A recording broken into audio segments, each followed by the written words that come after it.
Hey everyone, welcome back to the Bad Trip Vault. Today's story isn't about psychedelics or datura. It's about something way more common, marijuana. You'd think a first high at 14 would just be giggles and munchies, but for this person, it turned into sheer terror. We're talking paranoia, psychosis, religious delusions, and years of panic attacks, all from weed. This is hands down one of the most disturbing cannabis trip reports I've ever come across, and it proves that sometimes even the so-called softest drug can unlock a personal hell, so buckle up. The first time I got high, I was 14. I'm 26 now. It started out really cool. I was with some veteran smokers, but they did not foresee what was about to happen. At first, it was an elating experience. I was having laughing fits. Everything was hysterical. For the first time, I finally understood what the appeal of weed was all about. I remember one of the guys talking about hypnosis. He told me a funny story about how he had hypnotized his sister. He demonstrated by waving his finger back and forth. Then he showed me how her eyes followed his finger by moving his own eyes back and forth, and then laughing. He said she was so fucked up, she actually started swaying her body back and forth, and he demonstrated it. I was watching him numbly as he swayed back and forth, and then, very suddenly, everything changed.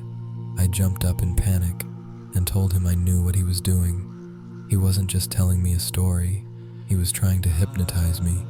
His body's back and forth movements, that was how he was hypnotizing me. I was in sheer terror. It was like uncovering the secret of the universe. In that instant, all the knowledge of the world was revealed. The panic was overwhelming. The world was not what I thought it was. Through my entire life, it became brutally clear. I wasn't just another person in the web of a biological universe. This universe was mine. Not that I owned it, but that I was trapped in it. A personal hell.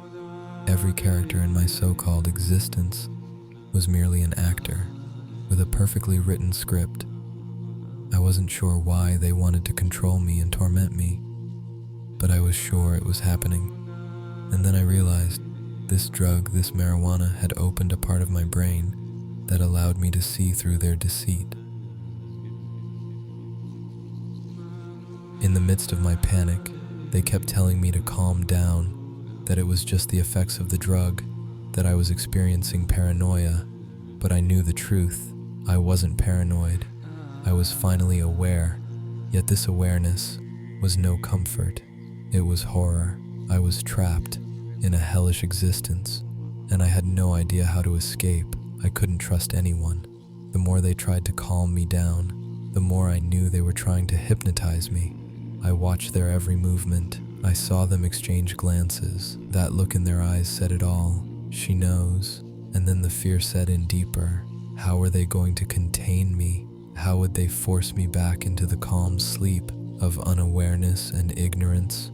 The thought terrified me. I fought with every ounce of strength to study their every move. One of them would wring his hands.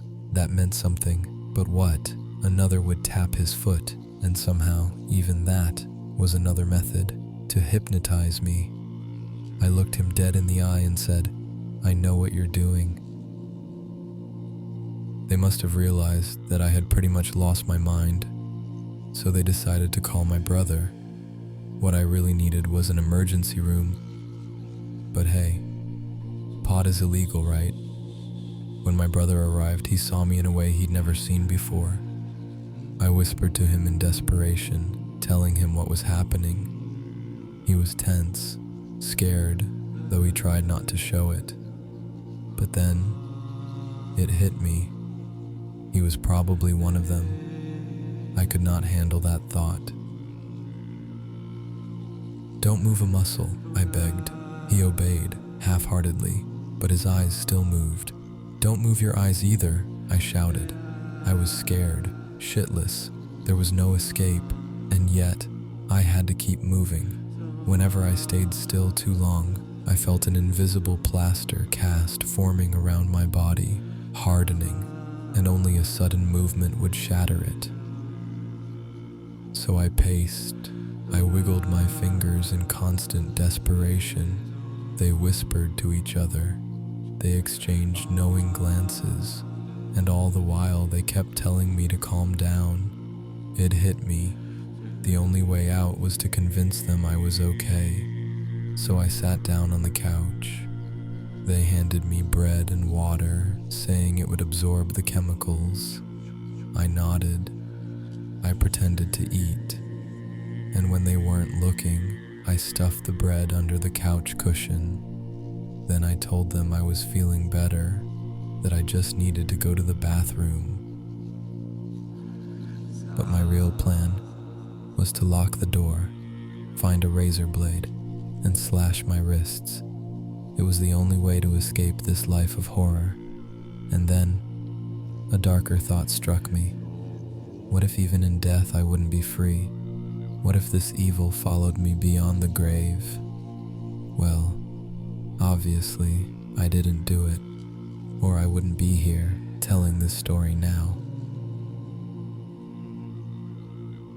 As time passed, I did eventually calm down enough, but I never felt quite normal again. It was like I had unlocked a secret, and once I knew the truth, I could never unknow it. Doubt followed me for years. What if it wasn't just a drug-induced psychosis? What if the weed had simply allowed me to see the world as it really was? Doctors, counselors, nobody could explain what had happened to me. Nobody understood the gravity of that night. I learned to live with it. I pushed it down, and eventually I thought I was over it. But when I was 21, I made a very stupid mistake. I got high again. I told myself the incident at 14 was just a fluke. Why couldn't I just get high, mellow out, and have fun like everyone else?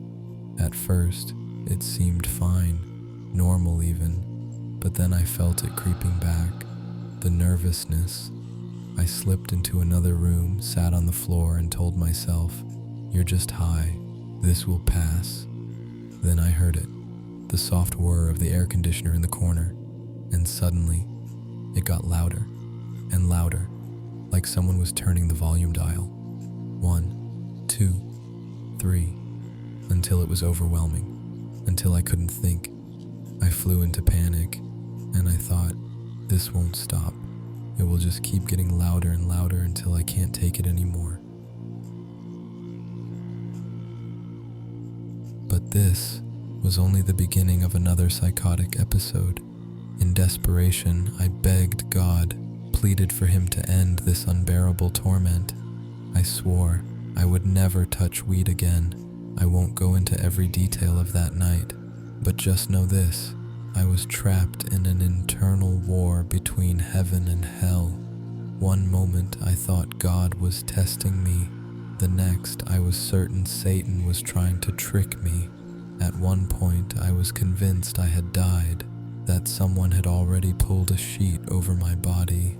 Every word spoken to me had a hidden meaning, like riddles I was forced to solve, and each meaning dragged me deeper into confusion. Meanwhile, my body was breaking down. The left side of me convulsed uncontrollably, while the right side was numb. One pupil was blown wide, the other just a pinprick.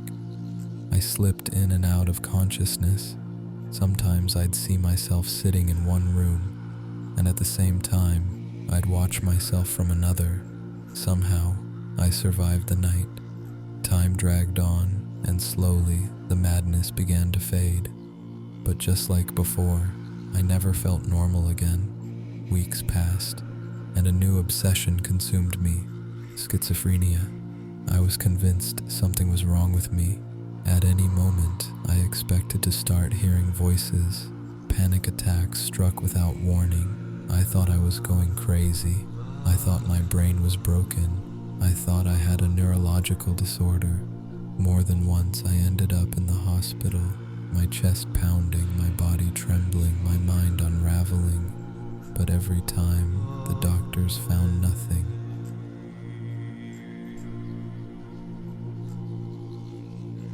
A few years went by, years of struggling with panic attacks, obsessing about schizophrenia, and battling strange episodes of derealization, moments where I was overwhelmed with the fear of simply being conscious.